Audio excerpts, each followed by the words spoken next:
HF operation is very interesting at times, you know, and sometimes things happen that we don't expect. Things happen that we don't understand. And I think that's some of the fascination, for me anyway, about HF operations. So I want to talk in this video about some tests that I've been carrying out over pretty long distances actually. In fact, to the Antipodes, which in the case here in the UK is New Zealand. And you know, the Antipodes from here actually lands you in seawater, but the nearest bit of landmass, as far as I can make out, is the southern island, or the South Island, New Zealand. And I've been talking to Brian, working Brian regularly, ZL3XDJ, and some of the tests we've carried out have been very interesting, and it adds to a bit of mystery on the HF bands.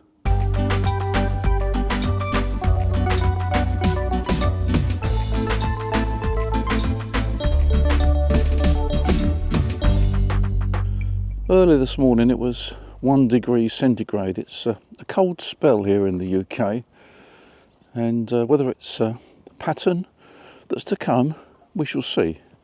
They promise that things are going to get a bit warmer in a few days' time. But anyway, what I'm going to do is to talk about some tests which we've been carrying out, and there's a bit of a mystery attached to it. The mystery really is the method of propagation and some anomalies that happen. I've got two aerials. I've got a vertical aerial with elevated radials resonating on 20 metres, 20 metre vertical, and it's about 2 metres above the ground.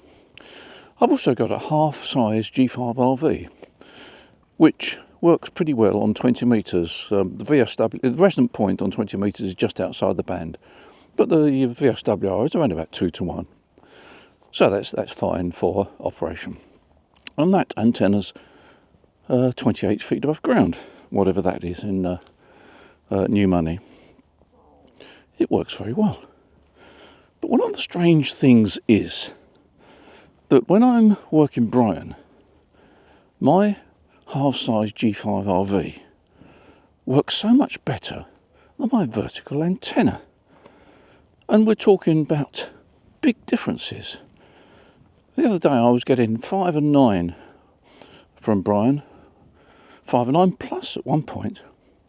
But when I switched to the vertical, I was getting about 5 and 6. That's a massive difference.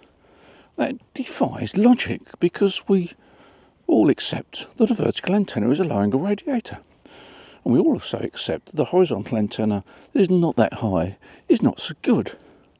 So why, I ask you, is a half-size G5RV at 28 feet so much better than a vertical antenna? It shouldn't be that way around at all, should it? Now, the strange thing is that exactly the opposite seems to happen in New Zealand. Brian has got a vertical antenna. By the way, he changed the vertical antenna from ground mount to elevated, and he got a significant improvement, about 1 point at least, by raising the vertical off the ground.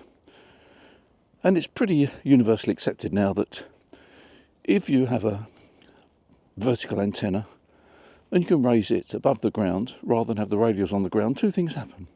You get better performance, and you only need a couple of radials rather than all those radials that you have to bury in the ground. Anyway, that's by the by. So Brian finds that he gets much better performance with his vertical than he does with a horizontal antenna. The only thing that is in common, I think, is that Brian does get a bit of noise with his vertical and sometimes switches to a horizontal antenna for reception. Now, it's pretty well known, of course, that vertical antennas are noisier. Why does that happen? Well, there's a very simple explanation. Basically, Noise is randomly polarised. It's horizontally polarised and vertically polarised. Vertically polarised signals travel further along the ground, in other words ground wave, than horizontal ones do. So the amount of interference, electrical interference, noise, is predominantly vertically polarised when it hits your aerial. So vertical antennas are a little bit noisier. That's a fact of life. You might, of course, live in a location where there's no noise. Very nice, ideal. Anyway, we've got this anomaly whereby vertical polarisation seems to work better in New Zealand, and this is not only for Brian, but other stations have reported the same. Whereas where I am in the UK, a lot of stations find that horizontal polarisation works better. Now, all these tests that I've been doing have been done during the grey line, and that is when it's either getting dusk or just past dusk in New Zealand and getting daylight here, or vice versa. And the grey line does give a significant boost to signals, particularly when we're talking about the antipodes. When I say a significant improvement, it can be massive. I, on occasions, get 5 or 9 plus from Brian, and same vice versa. But it only lasts for about half an hour, and then it gradually fades, and it fades pretty quickly.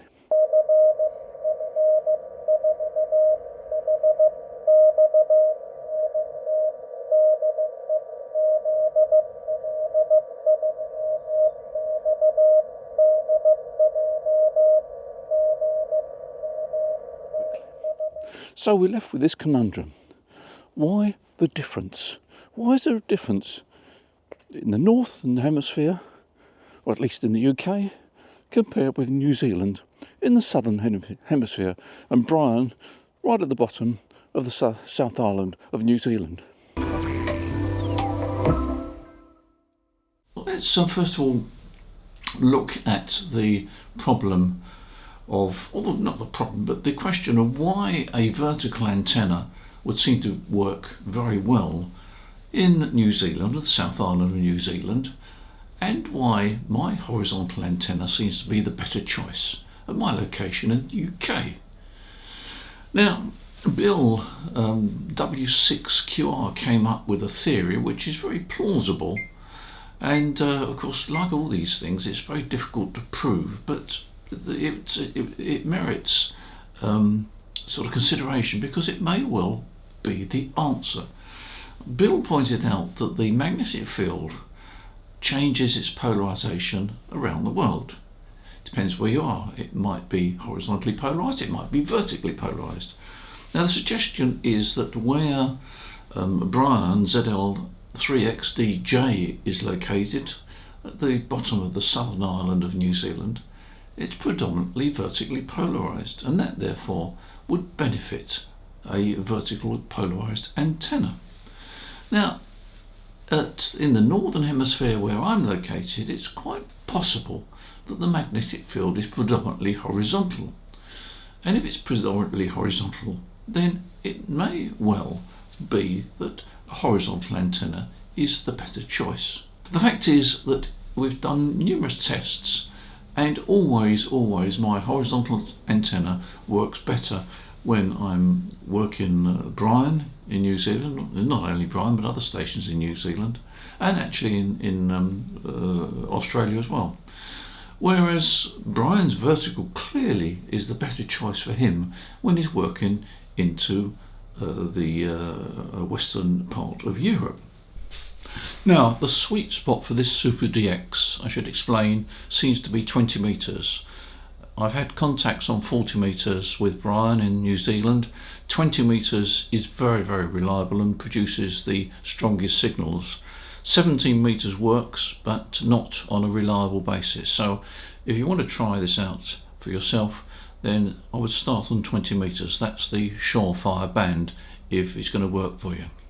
I'll put up on the screen now some reverse beacon reports that I've grabbed. This beacon Now this beacon display I'm going to put on the screen is ZL3XDJ calling CQ on 20 meters. Now here on the screen you can see a chart of the signals coming from Brian down in New Zealand up into Europe, and it's particularly focused on the western part of Europe, and the focus point is not too far away from the UK. Now I have to say that the band conditions over the last few days when this was recorded haven't been particularly wonderful, but you can see one of the reports was 31 dB above noise, and there was a lot of reports between 10 and 20 dB above noise. Now let me put on the screen a chart that was taken a week or so ago when band conditions were better, and you can see the intense activity, or the intense result of signals coming out of Brian's antenna system into Western Europe. It's quite intense, and that was over a short period of time. Now, as you can see, those signals from New Zealand are very focused. They're very much focused towards the Antipodes, which happens to be around about the UK and the most western part of mainland Europe. But why should they be focused like that? Because you see that there's no sign of beacons reporting anywhere else apart from near the Antipodes. I think there is one report from Australia, but basically you can see all the energy that Brian is transmitting seems to be dropping down into the western part of Europe, and particularly to the UK. And we are actually quite fortunate in the UK. If we want to work New Zealand, then this propagation is working for us. Now virtually all the tests that I've carried out with Brian have been over the long path, and the long path is from the UK is approximately 200 degrees. The signal goes down over South America, and long path is predominantly good in the morning for the UK and in the evening for New Zealand. So if you want to work long path and enjoy some of this super propagation, then you need to get up at a reasonable time. It's usually just after sunrise in the UK and just after sunset in New Zealand. So in the winter things work in your favour, but it means in the summer you're going to have to get up fairly early. Anyway, K9LA explained that this propagation on long path is basically using something called chordal hop, and that means to say that the signal leaves Brian's location and it gets trapped in the ionosphere and then drops down on the other side of the world, here in the UK or Western Europe, and that's the propagation. Because it doesn't, there's no multi-path propagation, it means to say there's no losses, or well, there are losses, but there's not nearly so much of a loss as there would be if it was multi-hop. That explains why Brian's signals are so strong, and very often they are amazingly strong, and the chordal hop is the method of propagation predominantly over the long path. Now let's come back to the fact that I've got a lowish dipole and Brian's got a vertical. Could the part of the explanation that I'm receiving Brian so well and he's received me so well is that the angle of radiation is not ultra low as we've been led to believe for working all DX on the HF bands. It could be that the angle of propagation, in other words the angle that is predominantly supporting chordal hop, is somewhat higher. It may be something like 20, 25, 30 degrees. That would explain why my dipole works better than you'd expect. So the angle of signal leaving Brian's antenna could be 20 or 30 degrees. It's perfectly possible on a vertically polarized antenna, and likewise it could be dropping down into Western Europe at a similar angle. That would explain why both the vertical and the horizontal antennas seem to work quite well over this path from New Zealand to the UK. Now, there's a further observation that K9LA made, and that is that during the grey zone there is distortion of the ionosphere in it, that you get what is termed a tilt, and that also affects not only propagation but presumably also affects the optimum angle of signals. So you see, it's a rather interesting investigation. I don't pretend to have the answer, but all I can put forward to you is the results that I've got and achieved when I've been working Brian and other stations in the Pacific. And these kind of observations and explanations seem to support the results that both Brian and I are getting in our communication between each other on the other side of the world. The gain over this path is quite phenomenal.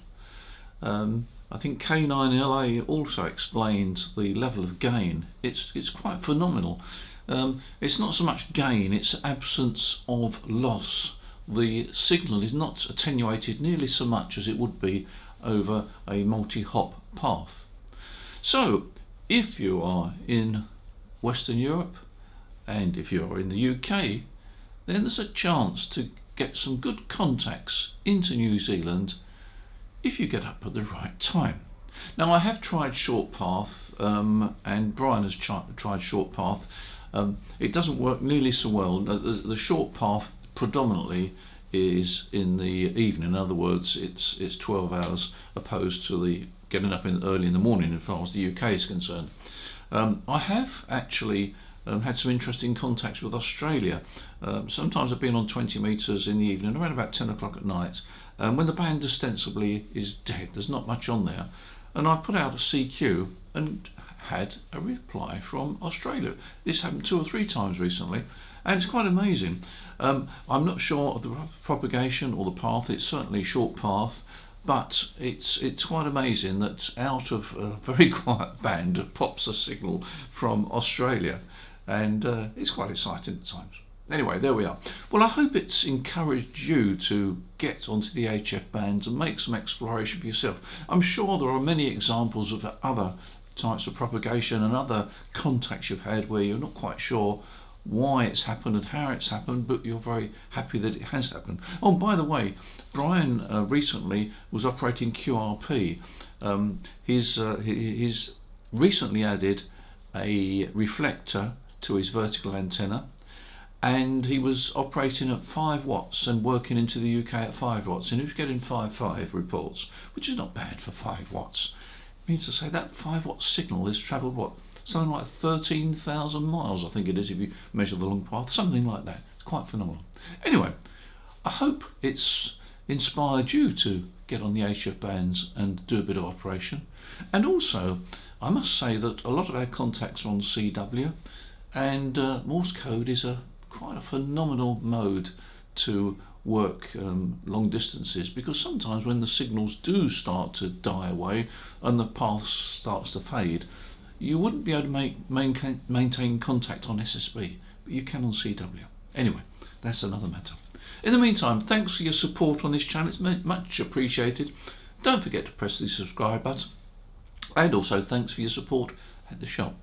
We've got a wide range of products, and I've been around for, well, in ham radio now for something 60 years plus, I think it is. 64 years I've been on the air, and been running the Waters and Stanton business for 52 years. Well, I've taken a bit of a back seat now, but I'm still passionately interested in ham radio, and I still enjoy the service that Waters and Stanton give to ham radio operators, not only in the UK but around the world. So in the meantime, take care, enjoy ham radio. I'll look forward to seeing you in the next video. Bye for now.